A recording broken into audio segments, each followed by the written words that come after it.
मेरे भाई ने परसों मुझे मैसेज किया और उसने बोला कि दुआ करो कि मैं मर जाऊं। साका साहब ने आके बिना जज्बात के यहाँ पर आकर कागज पढ़ के और ये जा और वो जा, ये इनको शर्म नहीं आती?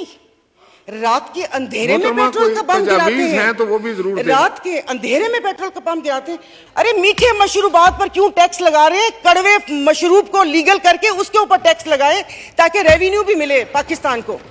ये मेरी बहन पीछे बैठी हो तो पीछे ही बैठी रहो, अगली दफा की टिकट नहीं मिलेगी अगर ज्यादा चुट चुट की तो। इनके भूसा भरा हुआ दिमाग में, सब जाए भाड़ में। लोग अवाम मर रही है, आप उसको देखिए। इधर किसी ने मुझे बोला कि मुसलमान को सब्र और शुक्र का दर्स दिया गया है। सब्र शुक्र करें, पूरी दुनिया में महंगाई है। मैं टिम हॉर्टन्स और क्या कहते हैं PSL का मैच देखने वाले और कराची दो दरिया में खाने वालों की बात नहीं कर रही। मैं उसकी बात कर रही हूं जिसके 5-5 बच्चे और एक बाइक है। वो पेट्रोल भरवाएगा, दवाई लेगा या क्या करेगा? इन्होंने यहाँ पर वो कहते हैं कि शहद में घोल घोल के यहाँ पर सारा ये बजट बता दिया।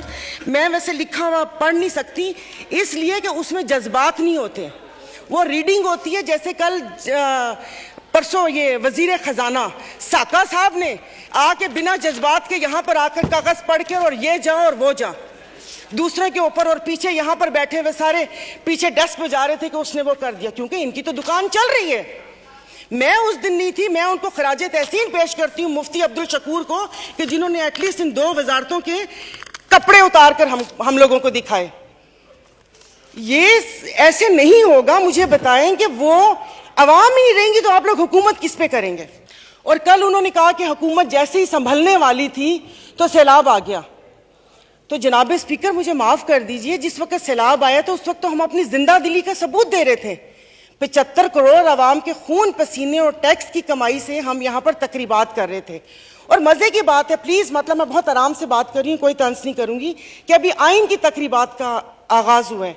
क्या आइन के आर्टिकल 3 आई थिंक 27 या 35-36 आगे, क्या उस पर यह रियासत पूरा उतरती है?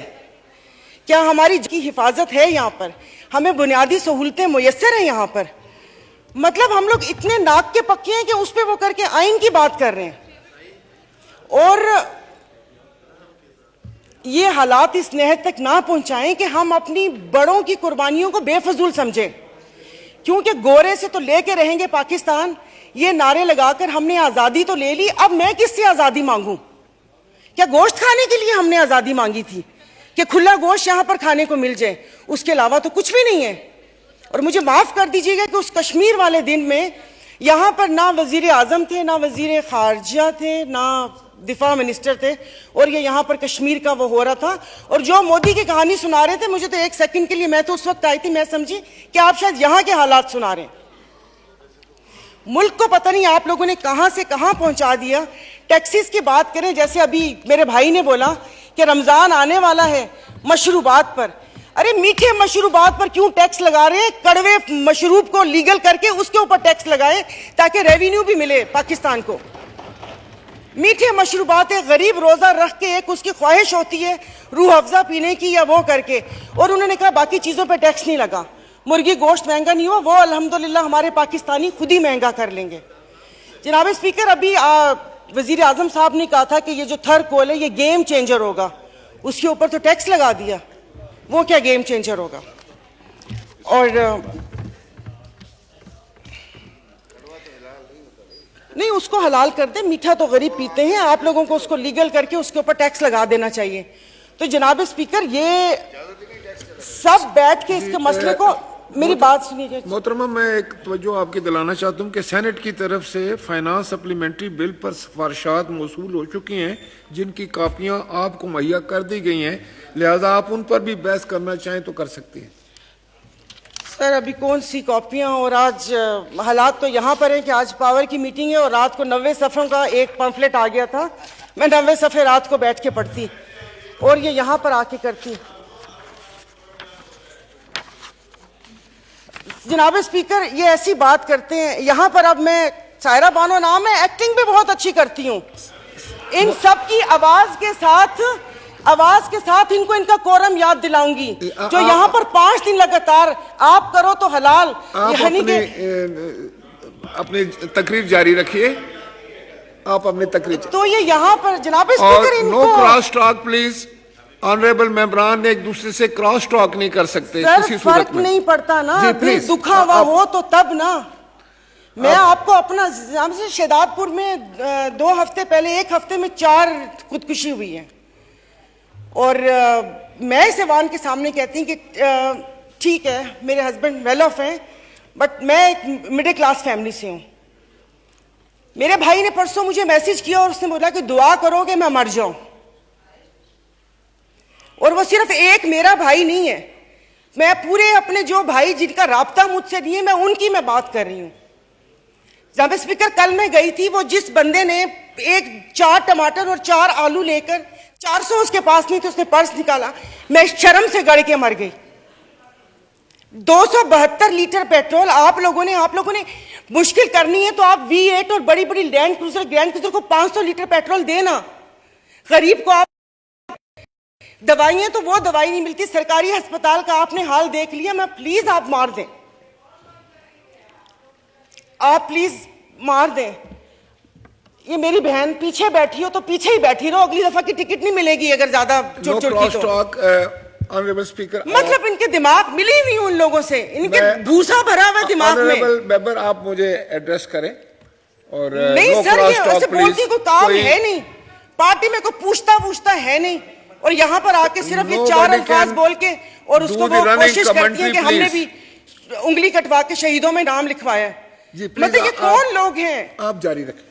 तो आप मुझे बताएं, अशराफिया तो चली जाएगी यहाँ से, तो हम बदमाशिया को मार देना कि इस मुश्किल हालात में भी जीने की ख्वाहिश रखते हैं, ये बदमाशी नहीं है तो और क्या है? इज्जतें नीलाम हो। अभी तो पहले किसी ने मुझे कहा कि आगे क्या होगा, बच्चे तो बिकते थे, इज्जतें भी नीलाम होती थी। आई एम सॉरी, भले आप एक्सपेंस कर दीजिएगा अल्फाज, पहले ढके छुपे होती थे, अब खुलेआम होंगी। और मैं इज्जत नहीं बोलूंगी, जिस्म फरोशी बोलूंगी, क्योंकि अगर इज्जतें बिक्री होती तो सब खरीद लेते, फिर बिल लाने की जरूरत ना पड़ती कि इज्जत दो हमें। सब यहां पर बैठे हुए इज्जतें खरीद लेते अगर इज्जत बिक रही होती। तो आप मुझे बताएं कि कोई लाए अमल दे दें कि अगले 5 साल तक ये मुश्किल हालात बर्दाश्त कर लो या 10 साल तक बर्दाश्त कर लो, तो फिर भी तसल्ली हो कि ठीक है मैं नहीं रही तो ठीक है मेरे बच्चे उसमें रहेंगे। सर, आपने तो बच्चों से जीने का हक छीन लिया इन लोगों ने। 20,000 वाला क्या करेगा? और इंसाफ की आप बात करते हैं, मैं तो अदालतों वाली इंसाफ या उस चीज की अभी वहां तक तो मैं गई नहीं। आप ये चीजों को देख लें, यानी कि मेरी अगर आमदन 10 लाख रुपए महीना आता है, मैं भी वही मुर्गी खरीद रही हूँ 800 रुपए किलो, और मेरा ड्राइवर बच्चल जिसकी 30,000 रुपए तनख्वाह है वो भी 800 खरीद रहे हैं। वो दूध 200 रुपए किलो मैं भी ले रही हूँ, 200 किलो वो भी ले रहे हैं। मैं घर में अब ग्रोसरी नहीं लाती इसलिए कि मुझे शर्म आती है कि वो ड्राइवर बावर्ची उठाएगा तो उसके दिल में क्या होगा कि ये थैले भरे आ रहे हैं और उसके घर में खाने को है या नहीं है। 2-2 किलो की चीज मंगवा लेती हूँ कि जाओ बेटा सामने से लेकर आ जाओ। तो आप मुझे बताएं, मतलब थोड़ा सा जीने का हक दे दे, खुदा पाक को जाके जवाब देना। यहां पर आप आयतें पढ़ाते हैं, आयतें पर्दा कर चुकी हैं, आयतें पर्दा कर चुकी हैं। अभी ये कहते हैं वो तो ना, ये इनको शर्म नहीं आती, रात के अंधेरे में पेट्रोल का पंप गिराते हैं, तो वो भी जरूर रात के अंधेरे में पेट्रोल का पंप गिराते हैं।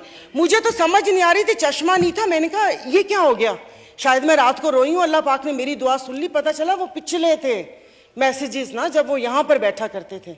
अब सब कुछ जायज है, सब कुछ हलाल है। यहां पर बहुत तुर्की हमारे भाई हैं, और शुक्र अल्हम्दुलिल्लाह शाम का नाम भी लिया, क्योंकि पहले 1 हफ्ता तो उस बेचारे का नाम ही नहीं था। फिर जब इंटरनेशनल मीडिया ने डालना शुरू किया तो हमने भी शाम बोलना शुरू कर दिया। हमारे भाई हैं, हमारे मुश्किल वक्त में खड़े होते हैं, दिलो जान से मदद करनी चाहिए।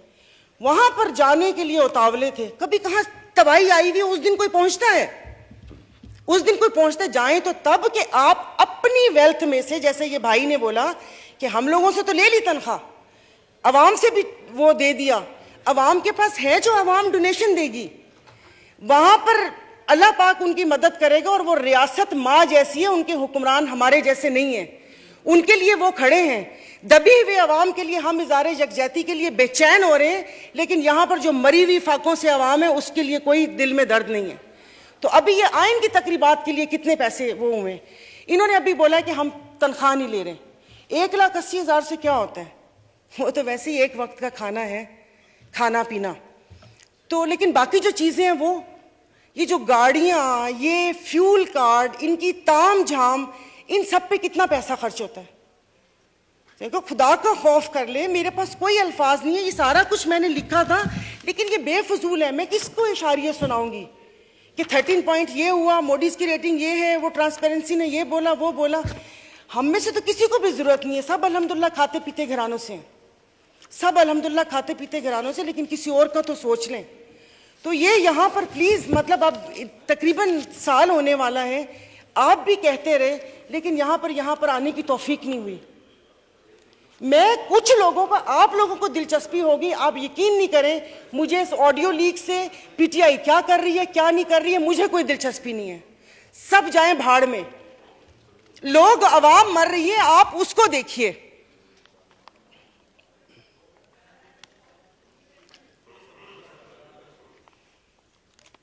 तो खुद ही कह लेते इनसे सिफारिश क्यों करवाई। मोहतरमा कंक्लूड कीजिए, वाइंड अप कर ले।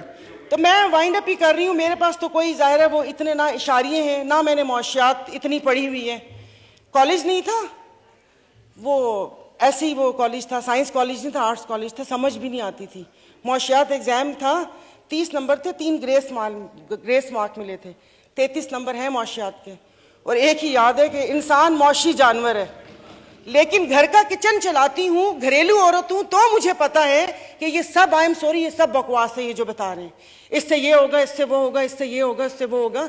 जिस वक्त खाना बनाने या किचन में खड़े ना, उस वक्त आटे दाल का भाव पता चलता है। शुक्रिया, बहुत मेहरबानी।